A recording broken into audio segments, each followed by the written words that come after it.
Hello, hello. I know it's been a while, but we're just gonna hop right into it. It's officially spooky month, which means Inktober has rolled around once again. This year, I've decided to take a little bit of a different path. Instead of rushing headfirst into the daily grind of drawing every single day, I'm venturing into the realm of printmaking by carving my own stamps. The allure of printmaking has always beckoned to me, and I thought, why not start with something accessible like erasers? I've seen many experienced creators suggest beginning with pink erasers before diving into the world of the pricey lino-cut blocks, so I took their advice to heart and did just that. To avoid the looming specter of creative burnout, I've given myself the freedom to switch gears whenever a particular prompt just isn't resonating with me. This way I can keep the creative juices flowing without feeling trapped by a rigid schedule. While most of my creations will follow the official prompt list, I'll allow myself the occasional deviation to preserve my sanity throughout this mini-series. Now, let's delve into the details of the first two carvings. For Dream, I embarked on the ambitious task of carving a starry night sky. My vision included swirling stars to capture the whimsy of dreams. But alas, they didn't quite materialize as planned. Nonetheless, the attempt served as a valuable learning experience. Moving on to the spiders prompt. I saw this as an opportunity to redeem my initial foray into negative space carving. And I think this time it worked a little bit better. As someone who belongs to that select group of individuals suffering from arachnophobia, I decided to carve a web. I don't know about you, but I have my own set of criteria for determining whether or not a spider falls into the nope zone. Does it have visible eyes?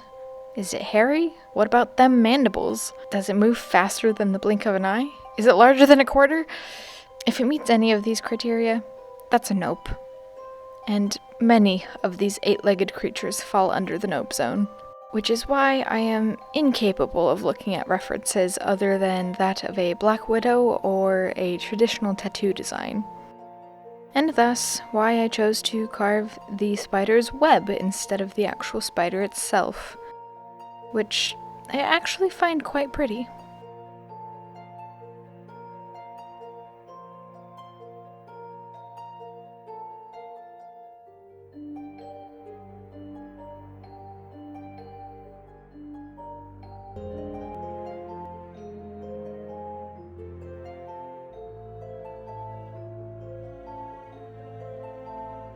The following 3 carvings are actually my new little mascots, dedicated to today's sponsor, you, my patrons.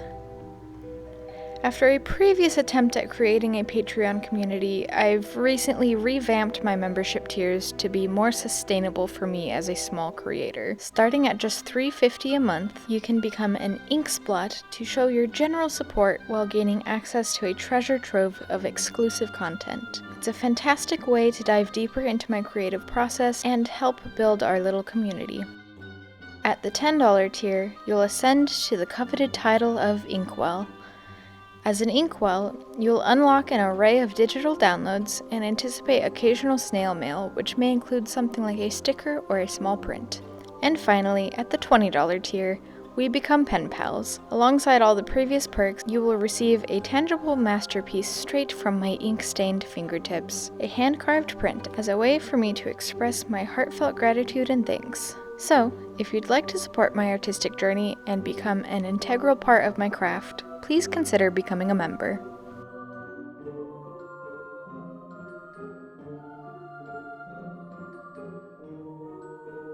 Now, moving on to day 6, where we have this charming little skeleton key. This particular carving might just be my favorite of the lot so far. Perhaps it's because I've had this inexplicable fascination with keys ever since my childhood. There's something enchanting about their intricate designs and the sense of wondering where they may have led to in the past. Throughout this entire process, I was really enjoying the art of carving. I was afraid this would become one of those little hobbies of mine that I try once, maybe twice, and just kind of give up after it becoming too difficult or expensive. But I really think this one's gonna stick. It was super relaxing and aesthetically pleasing to carve away each little line of rubber.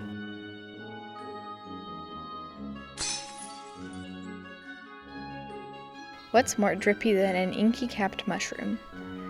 Initially, I had my doubts about this design, but as I got to it, I realized that it was the perfect fit for a lino cut style. The mushroom's simple, organic form was a good match for carving, resulting in a design that captures the essence of ink in a more straightforward, whimsy sort of way.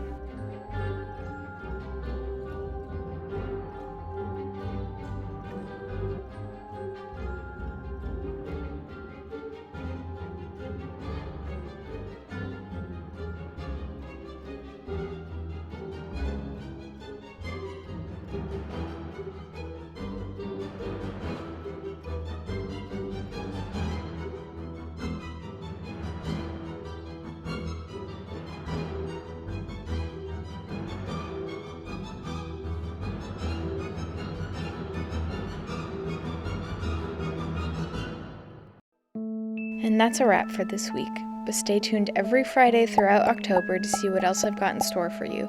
And don't forget to mark your calendars for my Halloween special. Stay spooky, my friends.